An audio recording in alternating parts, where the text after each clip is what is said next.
La fe cristiana no es una teoría ni una ideología. La fe cristiana es el camino para conocer y amar a una persona que vive, a Jesucristo.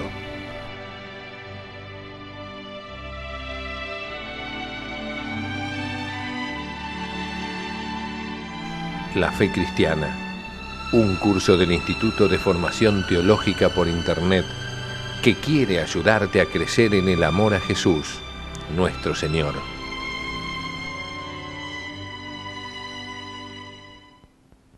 En nombre del Padre, y del Hijo y del Espíritu Santo. Amén.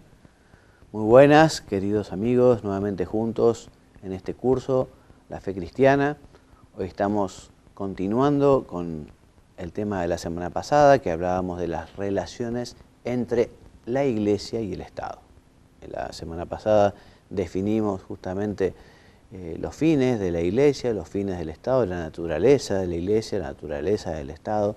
Decíamos que si bien son ámbitos distintos, no por eso tienen que ir separados, sino todo lo contrario, como justamente su potestad recae sobre la misma persona, en la misma persona que es católico o es la misma persona que es ciudadano, es muy importante que entre la Iglesia y el Estado haya colaboración. Cada uno en su ámbito, evidentemente, y cada uno cooperando, colaborando con lo suyo. Y habíamos dejado justamente en esta colaboración entre la Iglesia y el Estado diciendo que no debe existir total separación, ¿no? Y que recordamos que la Iglesia no reduce su actividad solo a un ámbito meramente espiritual, además porque la Iglesia justamente lo que hace es colaborar con los hombres, que no son solo espíritus, no son ángeles, los hombres tienen cuerpo y alma y además viven en sociedad con otras personas. Entonces, por eso, si bien la Iglesia no puede ni debe sustituir al Estado, pero tampoco se puede quedar al margen completamente en la lucha por la justicia. Decíamos ya que la Iglesia, justamente en su doctrina social, tiene derecho de dar su juicio moral o su juicio de valor, justamente comparando con lo que debe ser la verdad evangélica, debe decir si algo va contra la dignidad de la persona humana, si algo está mal. Entonces la Iglesia tiene el derecho y el deber de enseñar su doctrina sobre la sociedad, de ejercer su misión entre los hombres sin ninguna traba, de dar su juicio moral, incluso sobre materias referentes al orden político, cuando lo exijan los derechos fundamentales de la persona o la salvación de las almas, y por eso la Iglesia puede y debe señalar cuando una ley es injusta, porque es contraria a la ley natural, por ejemplo, la ley del aborto o la ley del divorcio. También la Iglesia tiene el derecho, tiene el deber de señalar determinadas costumbres, que determinadas costumbres o situaciones son inmorales, son injustas. Y el Estado justamente debería aprovechar este juicio moral porque esas situaciones, esas costumbres inmorales no colaboran a conseguir el bien común. También la Iglesia tiene derecho a decir a los católicos que deben o no dar su apoyo, no evidentemente a quienes tienen proyectos u objetivos que van contra las enseñanzas de la Iglesia, contra la dignidad de la persona humana. Los católicos deberán abstenerse de acompañar o de votar o de colaborar con regímenes partidarios o políticos que son justamente injustos, ¿no? Por eso la Iglesia, también el Estado, también los gobiernos, deben buscar el bien común. Ambos están al servicio del hombre. Por eso se exige la colaboración. Debe colaborar la Iglesia con el Estado para buscar ese orden social justo. Si la comunidad política ignora a la Iglesia, se pone también en contradicción consigo misma porque obstaculiza los derechos y los deberes de una parte de los ciudadanos. O sea, los católicos también pertenecen a una determinada sociedad y actúan y tienen todo el derecho a hacerlo. Y uno de los derechos que son realmente importantes para respetar, una de las obligaciones más importantes que tiene un gobierno, un Estado, es el de respetar el derecho a la libertad religiosa. O sea que efectivamente el Estado no puede coaccionar a que sus súbditos o que sus miembros crean de una determinada manera o prohíban que crean de una determinada manera, en fin. En esto tiene que ver también lo que es el orden público, ¿no? El orden público en un Estado justamente determinará si una determinada creencia puede ser, digamos, contraria a la búsqueda del bien común. Evidentemente, si viene una creencia que dice, bueno, no sé, me viene a la cabeza sin conocer yo mucho, ¿no? Pero creo que el Ku Klux Klan, esta asociación norteamericana, ¿no?, que se dedica a matar personas de color, ¿no? Evidentemente sería una cosa gravísima y no se puede aprobar y no se puede decir, no, entonces van contra la libertad religiosa porque nuestra religión considera que lo que hay que hacer es esto. Bueno, pues si esto es una barbaridad, evidentemente se entiende, ¿no? Por eso el Estado lo que hará en el tema de la libertad religiosa es justamente determinar cuando una religión colabora con el hombre, está al servicio del hombre, ayuda a promover el bien común. Entonces, velar por el respeto de este derecho es velar por el respeto del entero orden social. Cuando no se respeta la libertad religiosa, cuando no se tutela, cuando no se cuida, se está dejando de lado un aspecto fundamental de la persona. Por eso, el derecho a la libertad social y civil en materia religiosa es la fuente y síntesis de todos los derechos del hombre. Cuando efectivamente se viola, se está atentando a un principio fundamental, digamos, de la convivencia de las personas, ¿no?, y de los derechos de las personas, ¿no?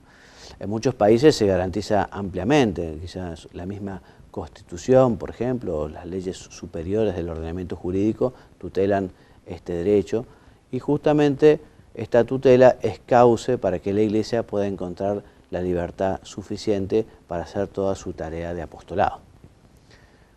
También la Iglesia tiene otras maneras de relacionarse con los estados, ¿no? O sea, una manera es a través de los concordatos, que son unos acuerdos entre justamente la Iglesia y algunos gobiernos, algunos países, en los que se pactan soluciones concretas a cuestiones eclesiásticas relacionadas con el Estado, ¿no? Por ejemplo, la libertad de la Iglesia, de sus entidades, para que puedan ejercer su misión, convenios en materia económica, días de fiesta, en fin. Los concordatos también varían de país en país y también a lo largo de la historia, ¿no?, de los concordatos han ido cambiando. Bueno, el régimen de las cuestiones mixtas, ¿no? Entonces, ¿qué son estas cuestiones mixtas? Estas cuestiones mixtas son materias que tienen que ver con las enseñanzas de la Iglesia, con la potestad de la Iglesia, con la jurisdicción de la Iglesia, y que también tienen que ver justamente con el gobierno, con el poder temporal, con lo que las leyes tienen que legislar, ¿no? Por eso dice esta placa, hay materias en que tanto la Iglesia como el Estado deben intervenir desde sus respectivas competencias y finalidades. Estas son las llamadas cuestiones mixtas. Por ejemplo, temas como la educación, el matrimonio, la comunicación social, la asistencia a los necesitados. Y en estas materias mixtas es justamente donde debería haber mayor colaboración entre la Iglesia y el Estado. Estas materias son, por ejemplo, decíamos, el matrimonio. El matrimonio, por un lado, es sacramento, ¿no?, un signo sensible y eficaz de la gracia, ¿no? El hombre se compromete y se entrega, se dona a su cónyuge y acepta también al otro hasta que la muerte lo separe. Entonces es lógico que la Iglesia pueda regular la administración de este sacramento y pueda existir, digamos, o regularlo canónicamente, ¿no? Ahora, también el Estado podrá tener su régimen civil sobre algunas cuestiones, como por ejemplo, no sé, el tema de la ganancialidad de los bienes conyugales, ¿no? Lo que no tiene sentido es lo que sucede aquí, que heredamos de Francia, que justamente los cónyuges tengan que dar un doble consentimiento, un consentimiento ante un juez, ¿no?, y luego el consentimiento ante el ministro de la Iglesia, que es, bueno, el testigo cualificado, bueno, los ministros son los cónyuges, ¿no? En algunos países, no sé, en España, en Italia, el mismo matrimonio tiene efectos civiles. Ese matrimonio que se realiza en la iglesia, después justamente se tramita, ¿no? O se notifica al Estado para que, bueno, regule los efectos civiles del matrimonio. Pero el hecho de tener que dar un doble consentimiento, en fin. Ahora, de todas maneras, aquí en la Argentina, por lo menos, ahora la gente se puede casar antes, se puede casar después. Antes el sacerdote tenía una pena, estaba en el Código Penal, ¿no? Podía ir preso un sacerdote que casara por la iglesia antes que el civil. Bueno, ahora esto se ha derogado, ¿no? Y en muchos lugares, muchas prácticas, por ejemplo, se casan por la iglesia y después en la fiesta, cuando empieza la fiesta, va allí el juez y toma declaración, en fin. Evidentemente es importante que la iglesia y el Estado se pongan de acuerdo en estas cuestiones, ¿no? Después, importante es todo el tema de la educación. La educación no es, digamos, un derecho absoluto del Estado de educar como al gobierno de turno le parezca oportuno, sino que la educación fundamentalmente es un derecho que tienen los padres. Los padres tienen derecho a educar a sus hijos según determinadas, digamos, valores. Y justamente el Estado lo que tiene que hacer es apoyar a esos padres. Allí donde no sea suficiente la iniciativa de los padres o de los grupos sociales, el Estado deberá subsidiariamente establecer sus propias escuelas, respetando siempre el derecho de los padres sobre la orientación que quieren dar a sus hijos. En este derecho está incluido que puedan promover y dirigir escuelas en las que sus hijos reciban una educación adecuada. Teniendo en cuenta la función social de estas escuelas, el Estado debe reconocerlas y subvencionarlas. Y también que sus hijos reciban en las escuelas, estatales o no, una enseñanza que esté de acuerdo con sus convicciones religiosas. O sea que el Estado debería permitir que efectivamente existieran, incluso no solo para la religión católica, toda religión, digamos, que esté dentro del marco de este orden público del que hablábamos, ¿no? Toda religión que esté aprobada, digamos, y que efectivamente sume, que vaya a favor del bien común, tiene todo el derecho a enseñar su propia doctrina y a tener sus propias escuelas, y el Estado debería apoyarlo, ¿no? También económicamente. Porque, bueno, el Estado, a él le compete dictar normas relativas a la enseñanza que sea necesario para el bien común. O sea, el Estado regulará, ¿no?, cómo debe ser la enseñanza primaria, la enseñanza secundaria, la enseñanza universitaria, con qué contenidos. Siempre también estas cosas respetando.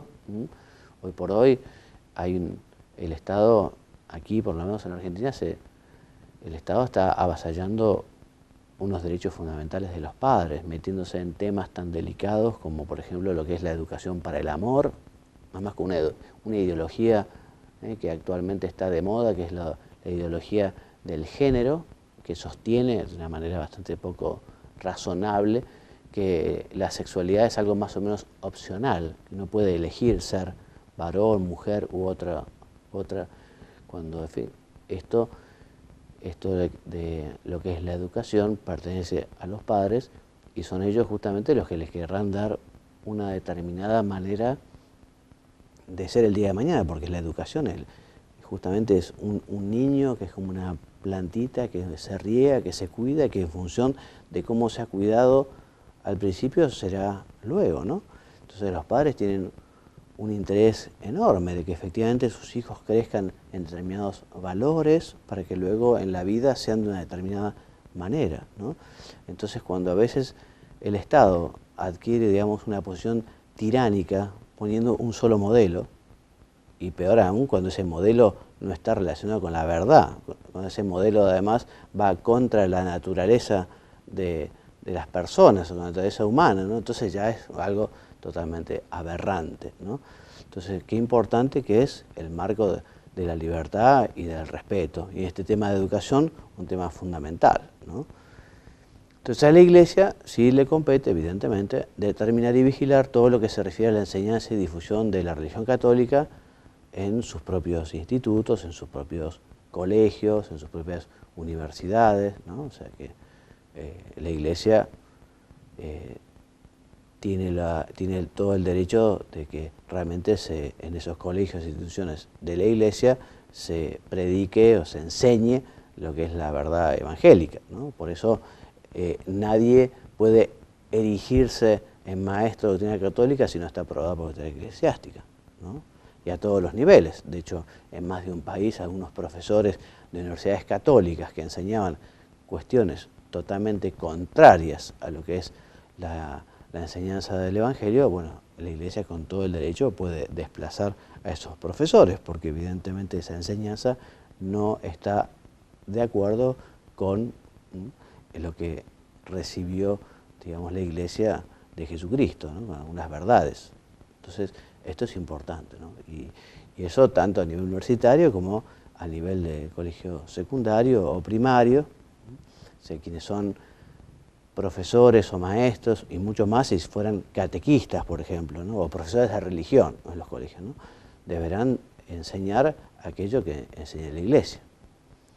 Bien, entonces también tiene la Iglesia derecho a establecer sus propios centros de enseñanza, que sean reconocidos, que reciban las ayudas estatales en las mismas condiciones que los otros centros no estatales, sin tener para ello que renunciar a su ideario católico o a su dependencia de la autoridad eclesiástica. También la Iglesia tiene derecho a promover iniciativas sociales, de hecho lo ha hecho siempre. La Iglesia es la precursora y la creadora de tantas cosas que ahora ya están muy difundidas, pero de los hospitales, los orfanatos, de los asilos de ancianos. La Iglesia, que es madre misericordiosa, siempre se ha compadecido de los hombres. La Iglesia ha sido la que inició también la educación, las primeras universidades, en fin. O sea que en ese sentido es lógico que el Estado reconozca estas obras católicas que la Iglesia realiza y que debería apoyarlas también y darles las ayudas que les da a cualquier otro tipo de institución más o menos parecida, como mínimo eso, ¿no? Como mínimo, o sea, exenciones fiscales, titulación del personal, subvenciones, colaboración de voluntarios, posibilidad de recaudar donativos, etcétera, etcétera, ¿no? Bien, también es bueno saber que en estas relaciones entre la Iglesia y el Estado, la Santa Sede trata de tener sus relaciones diplomáticas con los diversos estados para mantener un cauce de diálogo frecuente, justamente con este espíritu de colaboración del que hablábamos que debe existir entre la Iglesia y el Estado, ¿no? Y también, terminando con esta primera parte, es bueno recordar que no puede haber contradicción entre ser un buen cristiano, un buen católico y un buen ciudadano. Estos que dicen, no, si es cristiano, si es católico, no puede ser buen ciudadano, eso es un verdadero error. Yo me animaría a decir, cuanto mejor cristiano sea, mejor ciudadano va a conseguir uno ser.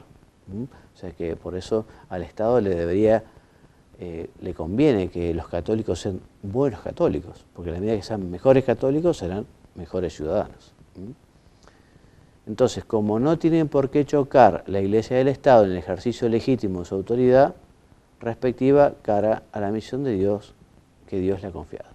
O sea que Iglesia y Estado deberían aprender a ir de la mano, siempre en servicio de los hombres, de los ciudadanos. Bueno, ustedes han escuchado alguna vez hablar de algo laico, ¿no? Del laicismo, la laicidad. Es un término, digamos, que pueden escucharse de distintos predicados, digamos, ¿no? Bueno, ¿qué es lo que nosotros entendemos hoy por laicidad? Entonces, se entiende por laicidad que el Estado es autónomo respecto a las leyes eclesiásticas. O sea, que el Estado no está vinculado a las leyes eclesiásticas, que la Iglesia no puede mandar, digamos, al Estado. En cambio, el laicismo es distinto, porque el laicismo, digamos, se pretende una autonomía de la política, pero ya respecto del orden moral, o sea, incluso del mismo designio divino, y tiende a encerrar a la religión en la esfera puramente privada.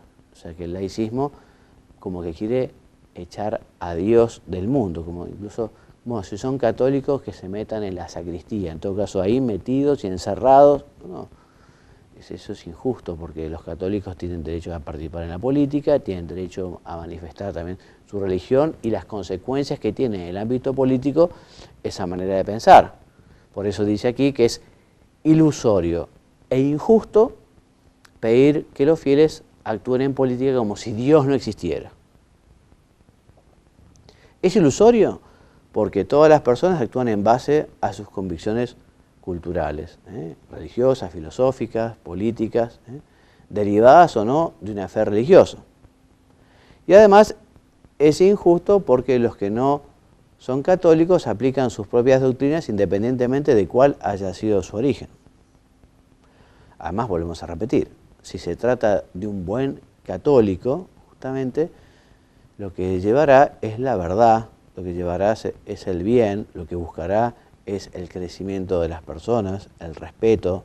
O sea que los valores evangélicos son incomparables. Ojalá efectivamente existiera una sociedad donde se respetara como hace la Iglesia con gran pluralismo y se viviera como Dios manda y como Jesucristo nos enseñó.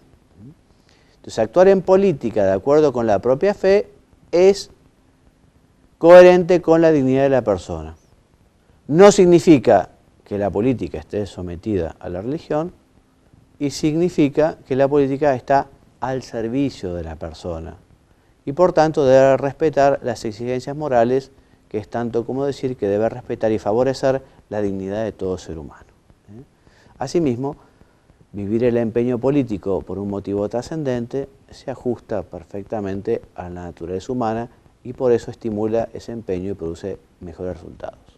Ojalá hubiera muchos políticos católicos, muy buenos católicos y muy buenos políticos, ¿no? La política se vería muy favorecida con buenos católicos en la política. Pluralismo social de los católicos, o sea que la Iglesia es muy respetuosa de los que no piensan como ella, ¿no? Respeta a todos, a todas las personas, y llama al error como error y a la verdad como error, pero respeta a todos, ¿no?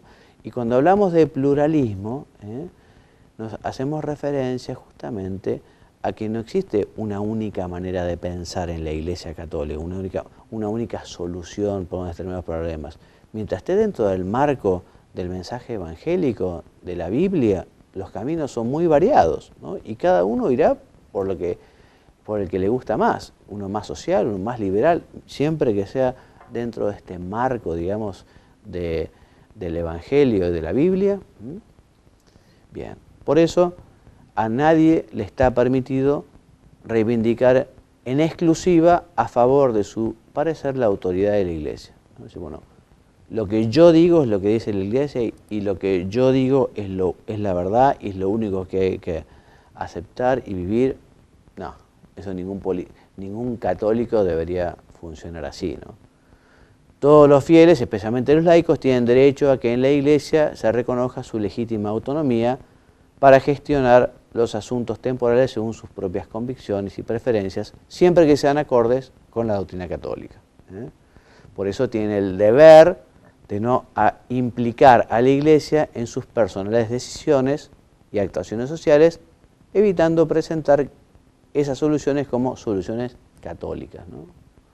Cada uno de los católicos apechuga, digamos, con su propia opinión política. El pluralismo, por eso, no es un mal menor, sino un elemento positivo, al igual que la libertad. Es un elemento positivo de la vida civil y religiosa. No debe confundirse, por eso, pluralismo con relativismo.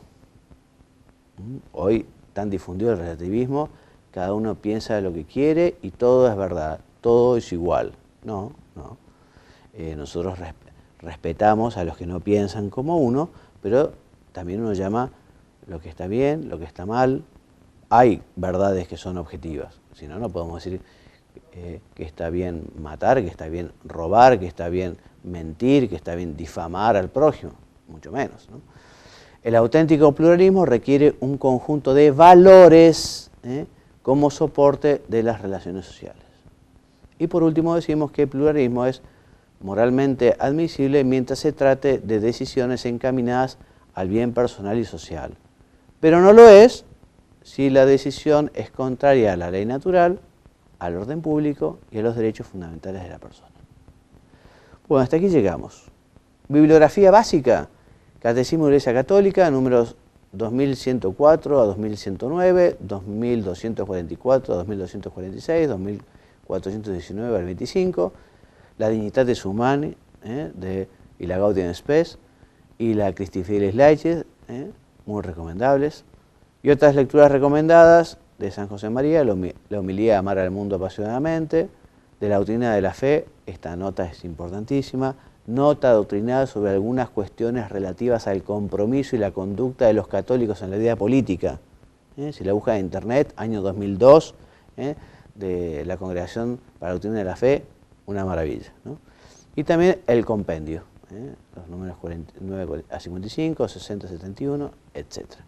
Bueno, hasta aquí llegamos. Si tienen alguna duda me pueden escribir, juanmariagallardo@gmail.com, y próximamente estarán estas presentaciones en estos sitios, ¿no? Instituto de Teología.org, en oracionesydevociones.info y en encuentra.com. Hasta aquí nuestro programa de hoy. Muchas gracias por habernos acompañado. Me despido enviándoles la bendición. Que Dios los bendiga y los haga muy santos. Amén. Muchas gracias.